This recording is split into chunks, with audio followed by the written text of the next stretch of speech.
Well, times are wild in Houston as we still watch playoff baseball without the Astros. Tonight we talk about Jose Altuve.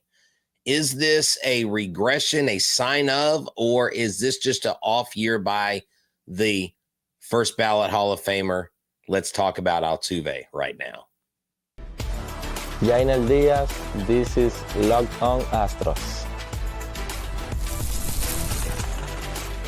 Hello and welcome to Locked On Astros, your daily Astros podcast. Here are your hosts, Eric the Man Huysman and Brett H-Town Wheelhouse Chancey. We are Locked On Houston Astros, and we hope that you join us for a daily Locked On Astros podcast. My name is Eric Huysman. He is Brett Chancey. We are the Locked On Astros podcast. Thank you for making Locked On Astros podcast your first listen every day. Whether it's on YouTube, go ahead and subscribe to us. Go and make his first listen on Apple, Odyssey, Spotify, wherever you listen to your podcasts. Go and make his first listen every day. And between Brett and I, we have over 18 years of podcasting experience. So throughout this whole off season, we'll go ahead and walk you through it. Every move, every trade, every decision that's made, we'll go ahead and try to explain the why. Whatever decision is made, we'll go ahead and try to walk you through it. Like, why is Brett wearing that hat tonight? We'll go ahead and talk about all these decisions throughout this whole offseason. So, Brett, I don't want to put the blame all on Jose Altuve. No. I know that he had a slightly down season compared to his standards, because if you look at the OPS, this was his worst OPS, full season OPS since I believe his third season in the league.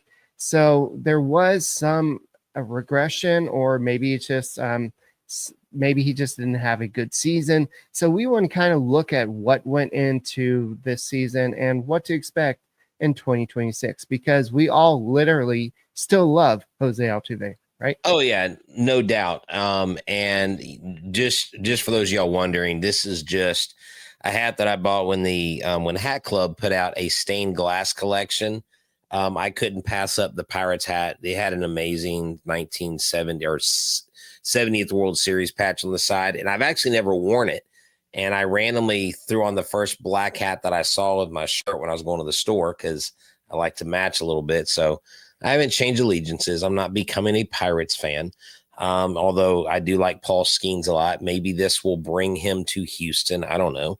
That would be a dream scenario. Paul Skeens and Hunter Brown on the same rotation. Probably will never happen, but a guy can dream, right? But Jose Altuve, we know that at the age of 35 is aging. And in most, wow, no, I'm not acting like CJ Stroud. Sorry, I didn't let a city down for 3 straight weeks. But seriously, I think the decline is evident, not only in his glove, but in his bat. We're mainly talking offensively. Numbers that were his final numbers this year, some of them can be a little deceptive. We tend to look at home runs, RBI, things like that, and go, oh, look, he had this many home runs. But then when you really dive into the numbers, you can see kind of what's going on. And I just think that a lot of his unsuccess has got to do with the amount of balls that he chases. But he's still not one of the worst in the league. And in that, but he also sees some of the fewest pitches in the league. And so I think with his age, do you remember the year he came into the season and he had his goal is to have a 900 OPS? Well, he finished with like 771 this year. He's almost 200 points under that OPS from 2023. And that was his goal on the year.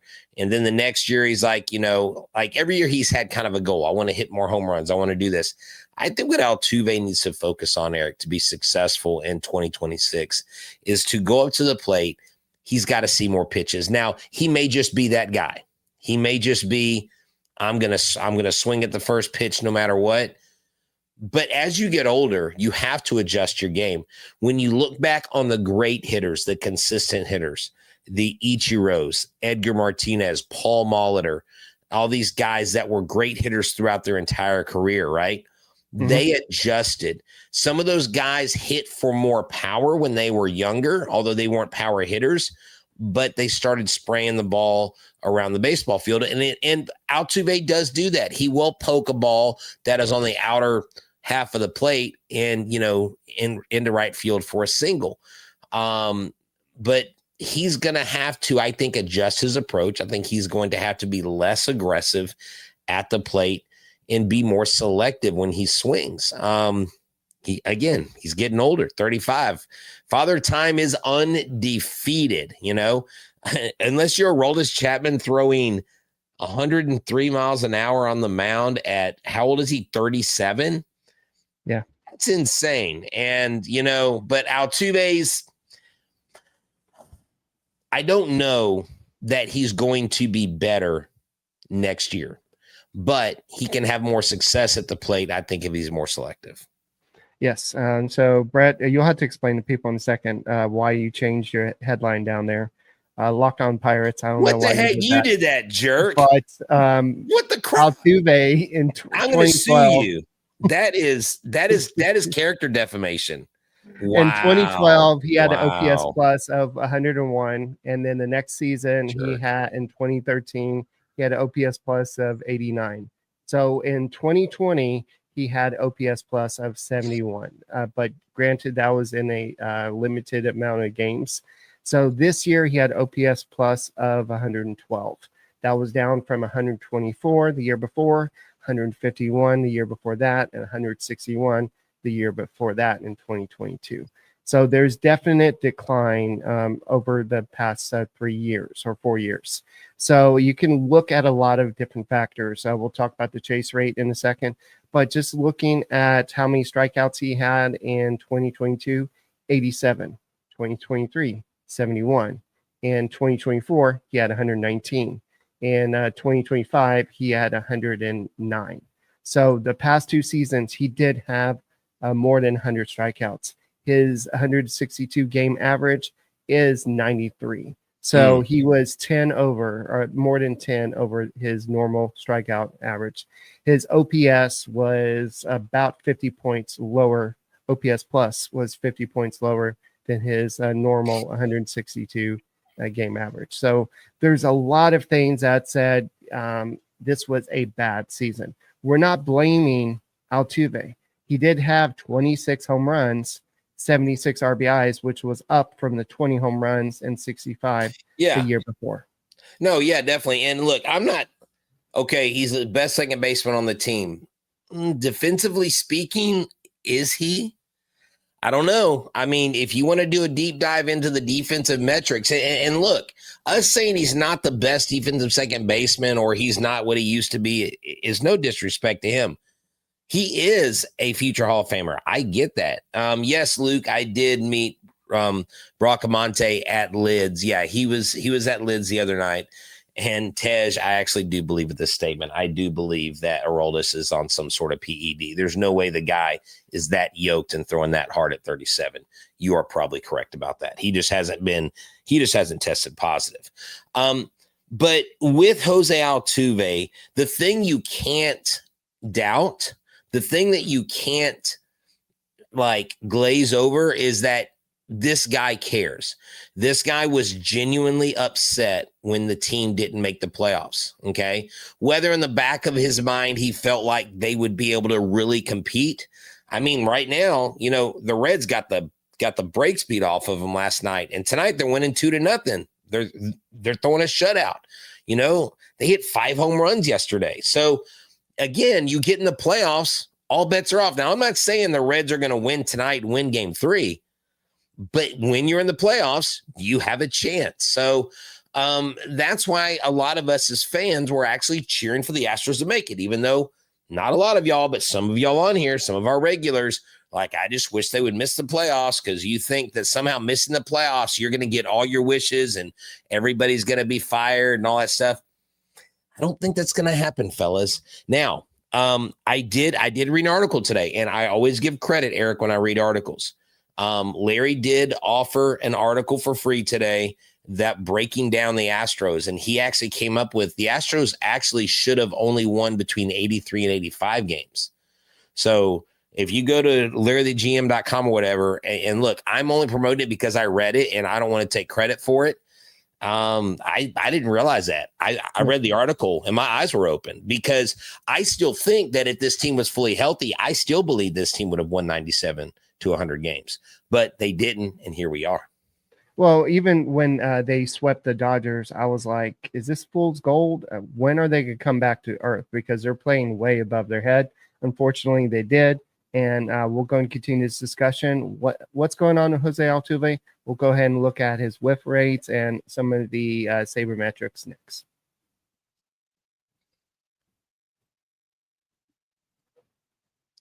All right, folks, this episode is brought to you by FanDuel. FanDuel is the NFL's number one sports book. The NFL season is here, and FanDuel has an offer that you don't want to miss. Right now, new customers can bet just $5 and get $300 in bonus bets. If you win, that's right, pick a bet, put down $5, and if it hits, you'll unlock $300 in bonus bets to use across the app. I love how FanDuel gives you different ways to play. You can build parlays, tiered player props, and even follow the live lines during games. It makes watching football even more exciting when you've got a little something riding on the action. I mean, a lot of y'all probably have Red Zone, right? So why not put it to use with FanDuel? Whether you're a casual fan or you love diving into the stats, FanDuel makes the game day experience so much better. So what are you waiting for? Visit FanDuel.com to download the FanDuel app today and get started today. Hey guys, thank you for making Locked On Astros podcast your first listen every day, whether it's on YouTube. Go ahead and subscribe to us. Go and make us your first listen. Apple, Odyssey, Spotify, wherever you listen to your podcasts, go and make this your first listen. So right now we are kind of looking at Jose Altuve and kind of what happened this season. I know we're not blaming Altuve for the Astros missing the playoffs, but he wasn't the same player that they were. That he was the past couple of years. And Brett, go ahead and pull up the Astros record while I'm talking month by month, because I'm going to play a little game with you in a second.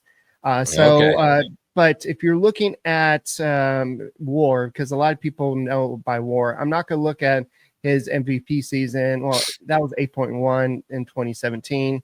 I know a lot of people have a lot to say about that, but in 2022, he had a 5.2 WAR. Then 2023, 2.8, and then 2024, it was 3.4, and then 2025, it went all the way down to 0.5. I know a lot of people said, well, he moved positions. He went to go play some position he's never played before, playing left field. Then he played a lot more DH because they didn't really want him playing second base.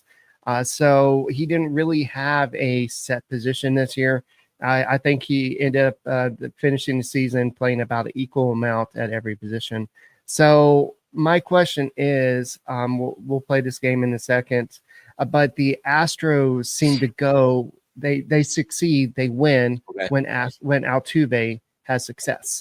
Okay. So let's play a little game. Hopefully you pull this up. Yeah, I've got it up. I've got the month by month. I even have home and road splits. I have everything. 1-run games, blowouts. I got it all. Let's go.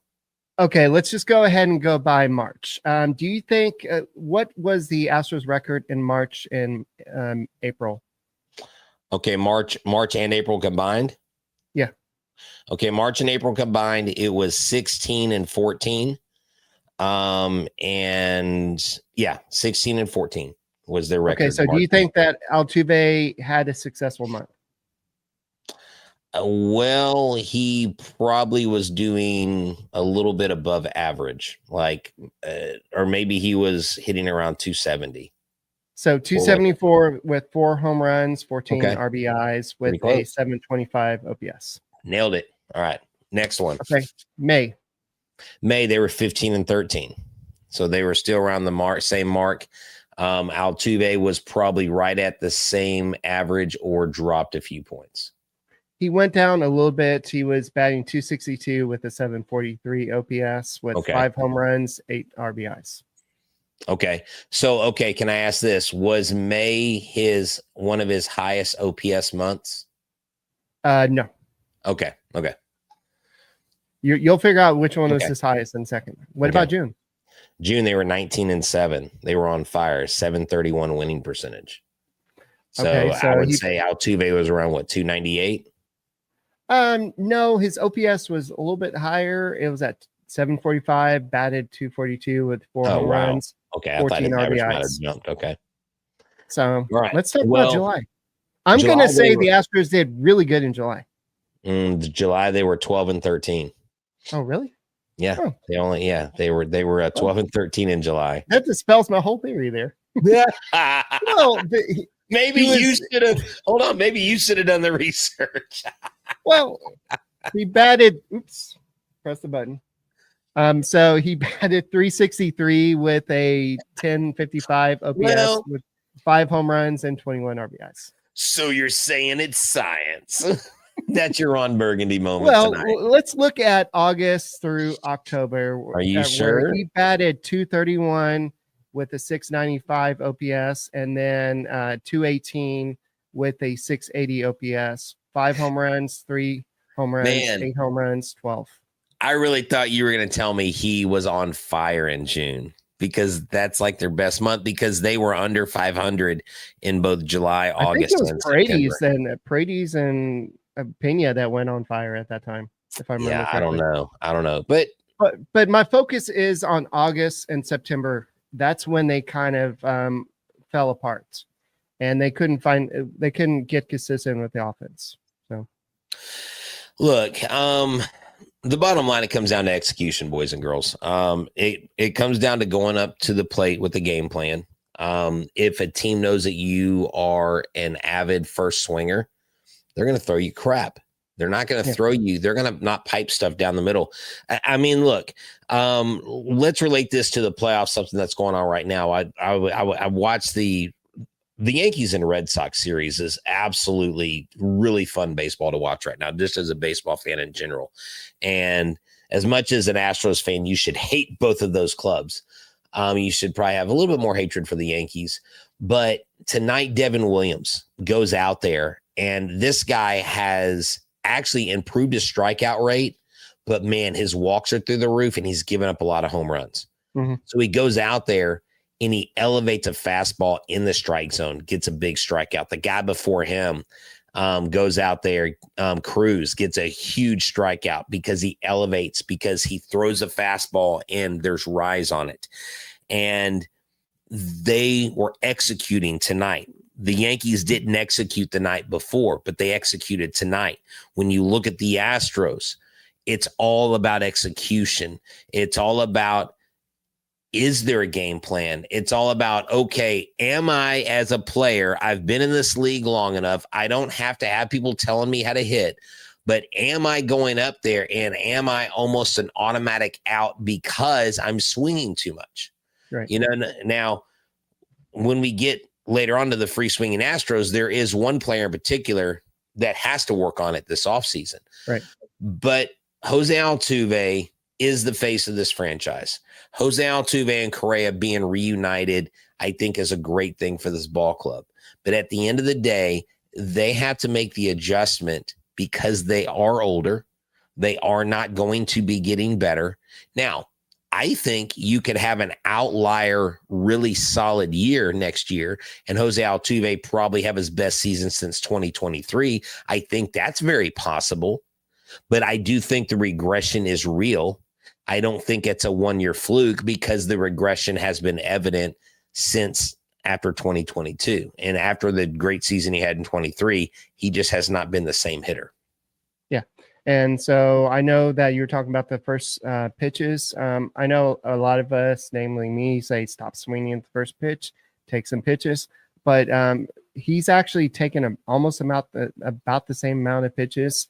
In 277 at bats this year, he swung at the first pitch. He's actually got a 267 batting average with a 746 OPS, 12 home runs off when he swings at the first pitch. When he took the first pitch in 311 bats, he's got a 264 batting average with 791 OPS. Okay, what's his average in OPS when swinging at the first pitch? 267 and 746. Okay, and then read the next 264 and 791. So it's pretty. So what you're saying is there's not much difference. There's not much difference. There's his OPS is a little bit more when he took the first pitch. He has more home runs, more RBIs. He has more hits, 82 compared to 74. More home runs, but more walks, 45 compared to 10. So if he takes more pitches, he tends to do better. Yeah, no, and I think that's typically the rule for most hitters. But look, in a clutch situation, if you're sitting fastball and the guy gives you a fastball, you got to swing. Yeah. Tonight, Alex Bregman had a great at bat tonight. He kept getting changeup. He was sitting fastball. He pulled 2 changeups in a row, fouled a ball off, and then hit a ball into left field. Got on base. It didn't end up, they didn't end up scoring. The Yankees won by 1 run. But man, I was like, oh gosh, I miss at bats like this. I miss the taking the pitches, and that's where Isaac Paredes' absence in the middle of the season, that's where it was really prevalent, because that dude was seeing 7 to 9 pitches per at bat. I mean, it was routine. Maybe not that drastic, but I know what you mean. The Astros have become way too swing happy. We'll talk about some of the we can't talk about all of them, but we'll talk a little bit more about Jose Altuve, and then what can the Astros do to fix this on the Locked On Astros podcast.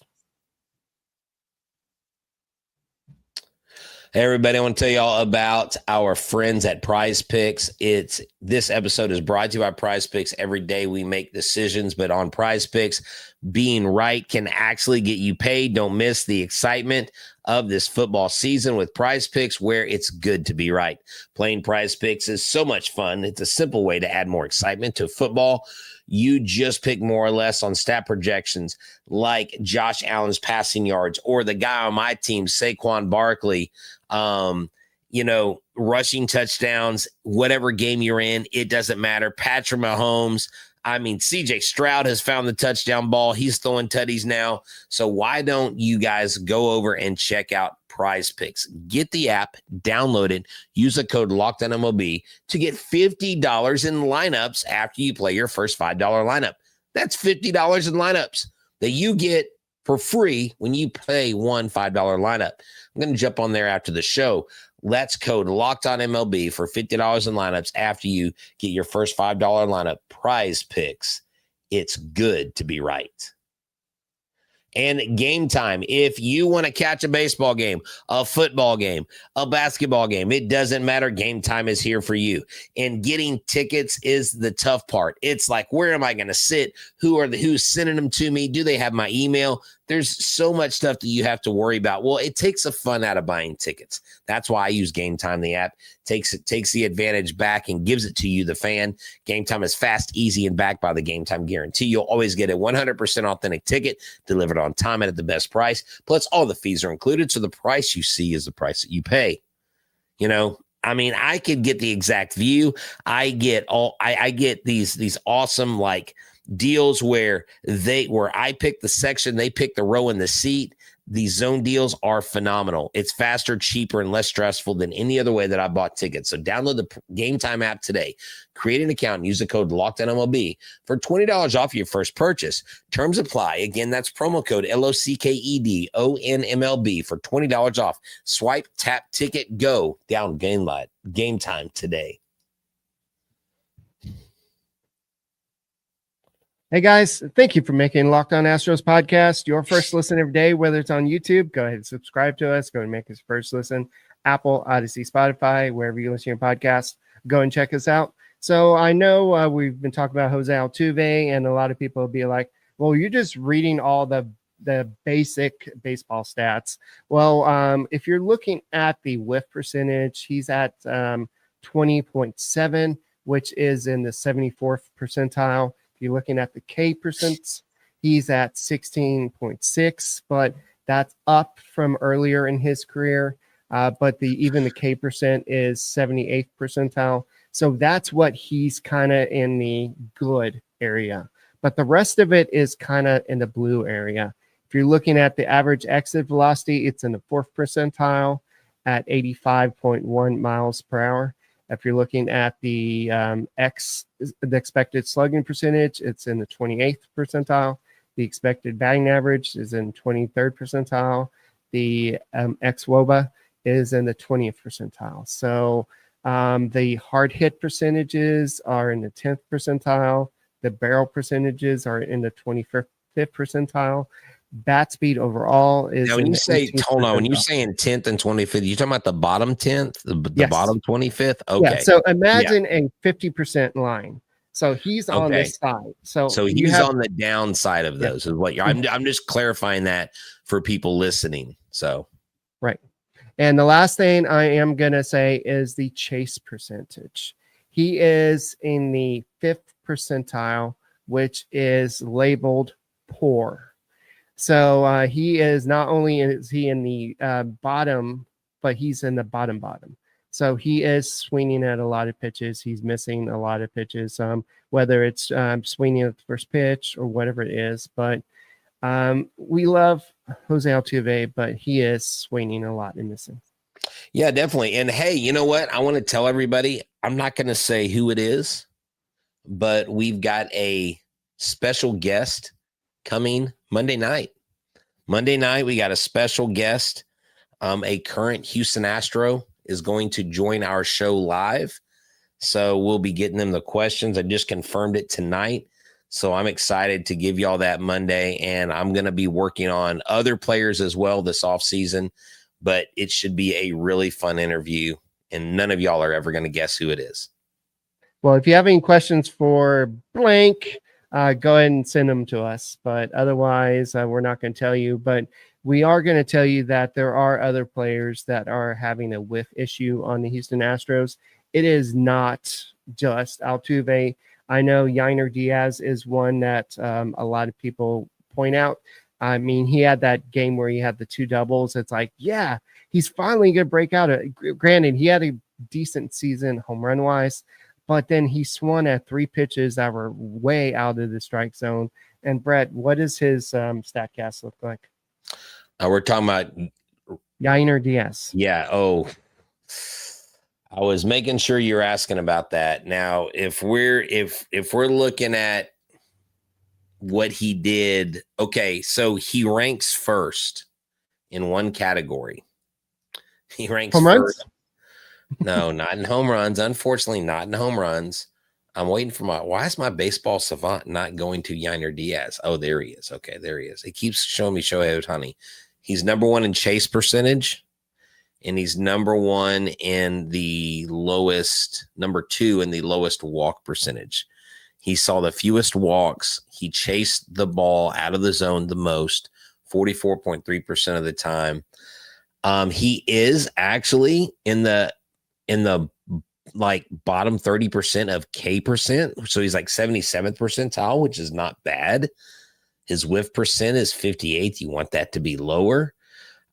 He squared up 67% of the baseballs that he saw. But Eric, he just his bat speed's at the 49th percentile. That might have something to do with it. But it was chasing. It was that being susceptible to that ball down and away. And when you have in baseball a day and a time where there are more off-speed pitches thrown than fastballs, unless Yiner Diaz is able to fix that, he's going to continue to struggle. But I promise you, if we're talking about it, he already knows. If we're on it, he's already probably trying to figure out what he needs to do to fix that. And he just has a quick trigger. Maybe he doesn't see the ball well. Maybe he's not focusing on the right thing, because when I'm looking at a pitcher batting, I could get distracted by his motion, by his leg kick. And then when the ball comes out of his hand, I've got to try to see what pitch is coming at me. And that is incredibly hard. That's why guys like Mason Miller, Adolis, Chapman, these guys that are just throw the hell out of the ball. That's why it's so hard. That's why it's amazing when someone gets a hit off of them, because it's so hard to see that pitch. But that's the one thing, man. We just really, I really need Yiner to fix that, because I think if Yiner can fix that, the dude is a 30+ home run catcher. He just can't be that guy. he's got to improve, because I think they're going to be smart and sign Victor Caratini. Okay. They're going to need him, but Yiner's defense is going to have to pick up this offseason, and he's going to have to fix that. Not fix the swing, but he's going to have to fix how he chooses to swing and what his game plan is going into each at bat. Well, I know that Chas McCormick has not seen as many pitches as some of these other guys, but the chase percentage, you have Yainer Diaz, 44.3. Altuve was second with 38.9%. Chas McCormick, 38.2%. Jeremy Pena, 35.5%. Mauricio Dubon, 35.2%. Bryce Matthews, smaller sample size, 31.8%. And then Jesus Sanchez, 30.6%. I could keep on going, but we give Christian Walker a lot of crap, but he was only at 28.1% chase percentages. He at least made a little bit more contact at times, but it didn't really go where it wanted to at times. But I think that Altuve as a whole, to kind of wrap up on this conversation, he wasn't necessarily the problem, but it just seems like he wasn't the leadoff guy. Jeremy Pena blossomed as the leadoff hitter. I like that, but it's just they didn't have a set role for him this year. He was kind of the guy in flux. And so I don't know if that had anything to do with it, but I mean, that probably had something to do with it. But honestly, Eric, I think it's father time. I mean, yeah. I just think it's age. There's not many people that can hit like Ichiro Suzuki. Like Ichiro could literally lace up cleats right now, put on a uniform, and be a guy that you could count on to get a hit in a playoff game. Maybe. No. Yes, he could. And everybody on this chat knows that I'm right. Ichiro Suzuki is a freaking wizard at the plate. He's a rare talent. Altuve's just, I mean, look, Altuve just needs to not try to do too much. When he tries to do too much, when he tries to force himself out of a slump, that's when he is that's when he's a bad hitter. Yainer fixed that chase percentage. Jordan healthy with, give me 140 games, Jordan. Give me Isaac Paredes a full season. Maybe trade Christian Walker. Bring somebody else in. Put Victor Caratini at first and catcher. I don't know. Let's do some stuff to improve this offense, because they have got to be better in 2026. Well, if you're looking at the chase percentage, the everyday player that had the lowest chase percentage, it was Isaac Paredes, 21.4. And then Victor Caratini, not necessarily an everyday player, but 23.5%. So that's another reason why to bring him back. So someone said trade Yainer, but if you trade Yainer now, he's coming off an off year. Now, I'm not saying, okay, I don't want Yainer traded for any reason. He's a personal favorite. But if we're talking baseball and business, and Yainer goes out and has a career year, he still has controllable years, I believe. He would be a very valuable asset. Now, that would mean that you have Caratini in there, and then you have Cesar Salazar, or you have Walker Yannick, or somebody coming up, Sullivan or whoever, somebody coming up to also be that backup, right? But you don't trade Yainer now. You try to trade him when he's at the top. And that's why a lot of people were like, let's trade Valdez this last offseason because of the value he had. Right. So it's going to be interesting to see what the Astros do, because they need a solid defensive catcher. Victor Caratini is that. Can Yainer Diaz become that? I think he's still young enough. He can be better. We saw him be better, but he was a lot less behind the dish when Maldi was here, when he was better defensively. Maybe he needs to share time, and that needs to be his role. Yeah, Yainer Diaz is a free agent during the 2029 season, so or before the 29. Oh yeah, season. so like next year, of course, after 26, we don't know what's going to happen with the CBA. Yeah. So yeah, that's not fun to think about. Yeah. So guys, that's all we got for this edition of the Locked On Astros podcast. Go and make us your first listen. Apple, Odyssey, Spotify, wherever you listen to your podcast, go and check us out. Next podcast, we'll go and continue talking Astros baseball. We'll be here for you all off season. Go and make us your first listen. We're your team every day, and go and subscribe to us. Go and help us get to 16,000 subscribers, and we will see you tomorrow. Go Stros. Monday, we got a surprise for you. You didn't let me Adam do the Everett. rock hands? No. I want to do the rock hands.